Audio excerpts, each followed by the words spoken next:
Sometimes you say, "I'm sorry," and the words feel empty in your mouth. You don't feel clear. You don't feel resolved. You just feel smaller. You replay the conversation again and again. You look for what you did wrong, your words, your tone, your timing. But nothing stands out. Still, somehow, you're the one apologizing. If this happens once, it could be a misunderstanding. But if it happens often, it may point to a deeper pattern.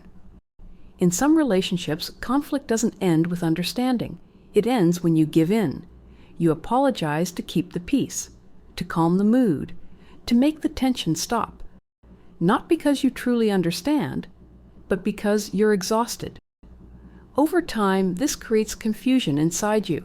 You start doubting your memory, your intentions, your feelings. You become careful, quieter, less sure of yourself.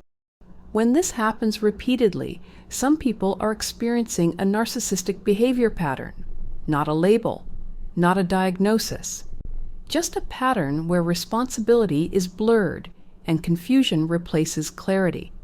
The apology becomes the finish line, not understanding. Here's the healthy contrast. In a healthy relationship, apologies come after clarity. You know what hurt the other person. You're allowed to explain your side. Both people feel heard. You don't walk away confused. You walk away grounded. So if you often apologize without knowing why, pause. Ask yourself one gentle question. Do I actually understand what I'm sorry for? That question brings you back to yourself. You're not overreacting. You're not too sensitive. You're responding to confusion. And clarity is something you deserve. If this helped put words to your experience, like the video and subscribe to the channel. This channel exists to help you recognize narcissistic and manipulative patterns calmly, clearly, and without blame, so you can trust yourself again.